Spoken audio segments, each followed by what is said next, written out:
340(c)కి సంబంధించి ఒక ఆర్టికల్ రావడం జరిగింది. ఆ ఆర్టికల్కు సంబంధించి నేను ప్రత్యేకంగా ఇక్కడికి వచ్చి విజిట్ చేస్తే ఇది వాస్తవం ఎంత కాదా అని చెప్పి ఉద్దేశంతో ఈరోజు ఇక్కడికి రావడం జరిగింది.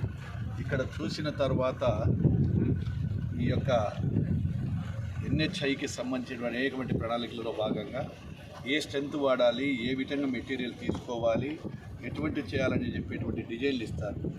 ఆ డిజైన్లకు విరుద్ధంగా ఇక్కడ ఉండేటువంటి కాంట్రాక్టరు ఇక్కడ నాణ్యత లేనేటువంటి మట్టిని తీసుకొచ్చి ఏదేదే టెక్నికల్గా శాంక్షన్లో లేనేటువంటి వర్క్ను తీసుకొచ్చి ఇక్కడ చేయడం జరిగిందని కనపడతా ఉంది.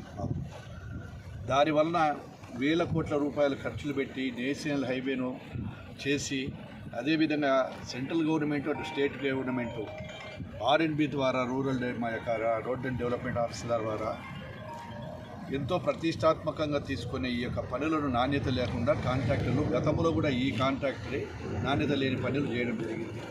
అంతకుముందు కూడా 2/8/24 ఆ రోజు కూడా 24వ సంవత్సరంలో కూడా ఒక పత్రికలో ఇతను చేసినటువంటి ఏవైతే కాంట్రాక్టర్ ఉన్నాడో ఆ కాంట్రాక్టర్ మీద కూడా గతంలో ఎంక్వైరీ చేయమని చెప్పి చేసినప్పుడు ఆ అధికారుల దగ్గర నాణ్యత లేదు, ఈ విధంగా జరిగిందని CMPC నుంచి కానీ దినపత్రికలో వచ్చిన దాని మీద ఎంక్వైరీ చేయమని వచ్చినప్పుడు నేను కూడా విజిలెన్స్ అండ్ ఎంక్వైరీకి పెట్టడం జరిగింది.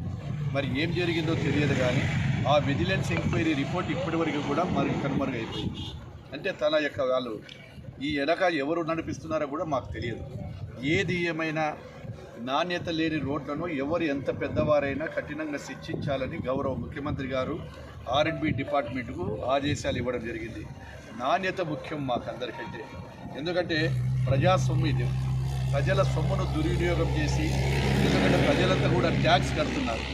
ప్రజల యొక్క వాహనదారుల యొక్క ట్యాక్స్తో ఈ రోడ్లన్నీ కూడా మెయింటైన్ జరుగుతుంది. ఎవరో దయాదక్షిణ్యం కూడా కాదు. వారి మీద ఈ యొక్క ప్రజల సొమ్ముతో చేసేటి ట్యాక్స్ కట్టినటువంటి రహదారులు ఈ విధంగా నాణ్యత లేకుండా పోతే ఏదైనా మొరం వచ్చి ఇక్కడ అయినప్పుడు యాక్సిడెంట్లు చెప్పేదానికి కారణాలు ఉన్నాయి. యాక్సిడెంట్ జరిగితే ప్రమాదాలు జరిగితే ప్రాణాలు కూడా పోతాయి. అటువంటి నాణ్యత లేని దాని మీద ఖచ్చితంగా దీని మీద ఎంక్వైరీ, స్పెషల్ ఎంక్వైరీ చేసి వాటి మీద నాణ్యత ఏదైతే లేదో వాటిని మళ్ళీ విజిలెన్స్ అండ్ ఎన్ఫోర్స్మెంట్ మీద ఆ అగ్రిమెంట్లో ఏముంది, అగ్రిమెంట్లో చెప్పిన ప్రకారం పనిచేశారా, అగ్రిమెంట్లో వాళ్ళ క్వాలిటీ కంట్రోల్ వాళ్ళ సర్టిఫికేట్ ఎవరైనా ఇచ్చారా, క్వాలిటీ కంట్రోల్ ఇచ్చింటే సర్టిఫై చేసి ఈ యొక్క మెటీరియల్ ఏదైతే బాగుంది ఇచ్చారో క్వాలిటీ కంట్రోల్ వాళ్ళ మీద కూడా ఖచ్చితంగా విజిలెన్స్ ఎంక్వైరీ చేస్తాము. ఆ అధికారులను కూడా ఖచ్చితంగా పిలిపిస్తాము. క్వాలిటీ కంట్రోల్ ఏదైతే లేదో క్వాలిటీ లేకుండా చేయడము, మామూలుగా వాళ్ళకు కొన్ని నామ్స్ ఉంటాయి మా R&Bలో, ఫలానా మట్టినే ఇక్కడ వాడాలి, దాని స్ట్రెంత్ ఇంత ఉండాలి, ఆ స్ట్రెంత్ ప్రకారమే చేయాలా. ఆ స్ట్రెంత్ లేని మట్టిని కానీ లూజ్ మట్టిని కానీ లేకుంటే ఎక్కడ కనపడితే అక్కడ మొరం, మామూలుగా పబ్లిక్గా ఏదైనా పనికిరాని మొరం ఉంటుంది, అవంతా కూడా వేయనీకే కాదు. మీరే చూస్తున్నారు ఇక్కడ. ఒక్కసారి ఈ కెమెరాలు ఇట్లా తిప్పుకోండి, మీకు తెలుస్తుంది. ఇది ఇక్కడ పోయినదే కాకుండా మొత్తం కట్ట కోసేస్తూ ఉంది, ఆ కట్ట కూడా కోసేస్తూ ఉంది.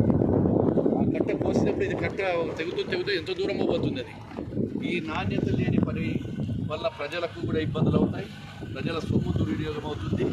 దీని మీద కాంట్రాక్టర్కు ఎప్పుడైనా కానీ కూడా ఖచ్చితంగా ఈరోజు ఆదేశాలు ఇస్తాము. ఎందుకంటే అందుకే నేను వ్యక్తిగతంగా వచ్చినటువంటి న్యూస్ను చూసిన తర్వాత ప్రత్యేకంగా నేను రావడం జరిగింది. అందులో శాసనసభ్యుడు కూడా ఇక్కడే ఉన్నారు, జయసూర్య గారు కూడా. కాబట్టి ఇది మెల్ల మార్గంలో ఎవరైనా భవిష్యత్తులో ఇలాంటి పని చేయాలంటే కూడా భయపడే విధంగా చర్యలు తీసుకుంటాము.